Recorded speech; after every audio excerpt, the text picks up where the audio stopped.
So guys, যে প্রিভিউটি দেখলেন এরকম ভিডিও কিভাবে বানাবেন কাইনমাস্টার দিয়ে এবং আপনি আপনার ভিডিওতে এগুলো ইউজ করতে পারবেন। সো গাইস, চলুন আমি আপনাদেরকে দেখাই এটা কিভাবে করবেন। সো গাইস, কাইনমাস্টারটি ওপেন করবেন, তারপর ড্রয়িং অ্যানিমেশন বানানোর জন্য প্রথমে আমি হোয়াইট কালারের একটা ব্যাকগ্রাউন্ড নিব। তারপর লেয়ার থেকে আপনার ড্রয়িং যে পিকচারটি করবেন তো ওইটা আপনার এখানে নেবেন।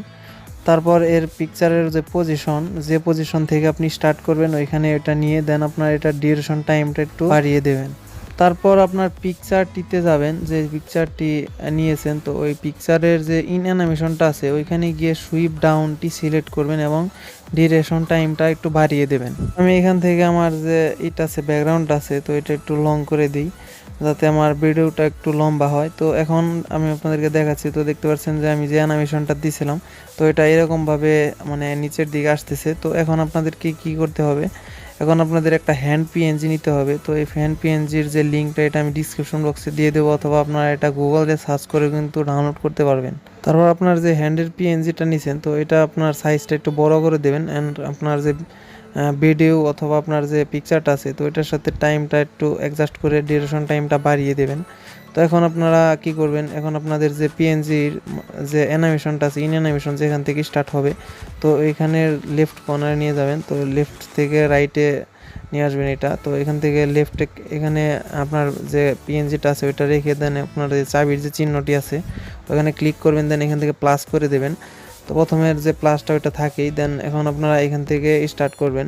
তো এরকমভাবে লেফটে নেবেন এবং এখানে একটা প্লাস করবেন, দেন রাইটে নেবেন। তো এরকমভাবে আপনার যে পিএনজি যেটা নিছেন মানে আপনার যে পিকচারটা নিছেন তো এই অ্যানিমেশন যতক্ষণ পর্যন্ত শেষ না হবে তো ততক্ষণ পর্যন্ত আপনারা এটা এরকমভাবে লেফট রাইট করতে থাকবেন। তো আমি এটা করে আপনাদেরকে দেখাচ্ছি।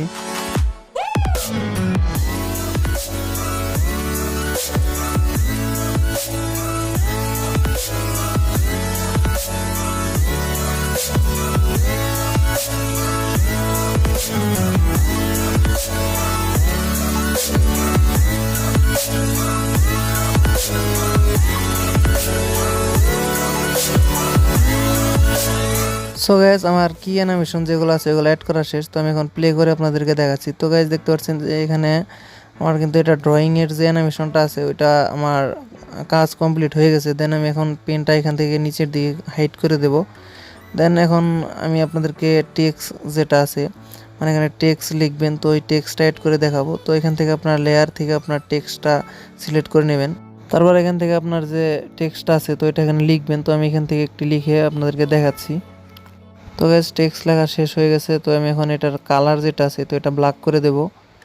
তো এখান থেকে কালারটা ব্ল্যাক করে দিলাম। দেন এখান থেকে ফন্টে গিয়ে আপনারা যে কোনো ধরনের একটি ফন্ট কিন্তু এখানে ইউজ করতে পারবেন। তো আমি এটা ইউজ করে আপনাদেরকে দেখাচ্ছি। তো গাইস, এটা ইউজ করার পর আপনার টেক্সটের যে সাইজটা আছে তো এটা দিয়ে দেবেন। দেন এখান থেকে আপনার যে টেক্সটের ইন অ্যানিমেশনটি আছে তো আপনি ওই আগের পিকে যেভাবে ইন অ্যানিমেশনের মাধ্যমে করলেন তো সেমভাবে এটা আপনার সুইপ রাইট দিয়ে দিলাম। তো রাইট সাইড থেকে লেখা আসবে, দেন ডিউরেশন টাইমটা একটু বাড়াই দিলাম। তো এখন আপনার যে পিএনজিটা নিচের দিকে নিছিলেন তো এখানে আবার আর একটি কি অ্যাড করে দেন আপনার যে টেক্সটটা যেখান থেকে শুরু হয়েছে তো এখান থেকে কিন্তু আপনার শেষ পর্যন্ত ঠিক ওই সেম প্রসেসেই নিতে হবে। তো দেখতে পাচ্ছেন যে এখানে আমার টেক্সটটা মানে এইদিকে আসতেছে আর আমার পেনটাও কিন্তু আমি এইদিকেই এরকমভাবে নিয়ে যাইতেছি। তো আমি এই কাজটা শেষ করে আপনাদেরকে দেখাই।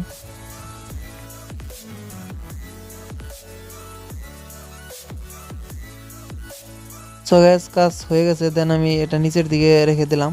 তো গাইজ দেখতে পাচ্ছেন যে এখন কিন্তু আমার ভিডিওটা পুরোপুরি মেক হয়ে গেছে। তো আমি প্লে করে আপনাদেরকে দেখাচ্ছি। সো গাইজ দেখতে পাচ্ছেন যে এখানে কিন্তু আমার ড্রয়িং যে অ্যানিমেশনটা করতে চাইছিলাম তো এটা কিন্তু হয়ে গেছে। তো আপনারা এরকম ভাবে কি ফ্রেম অ্যাড করে কিন্তু এরকম ভাবে ড্রয়িং অ্যানিমেশনগুলো তৈরি করতে পারবেন আপনারা নিজেরাই এবং আপনার ভিডিওতে কিন্তু ইউজ করতে পারবেন। সো গাইজ, আই হোপ ভিডিওটা ভালো লাগছে। যদি ভিডিওটা ভালো লাগে অবশ্যই একটি লাইক দিন এবং আমার চ্যানেলে যদি নতুন হয়ে থাকেন তাহলে অবশ্যই সাবস্ক্রাইব করুন এবং পাশে থাকা বেল আইকন বাজিয়ে দিন এরকম এডিটিং রিলেটেড ভিডিও দেখার জন্য।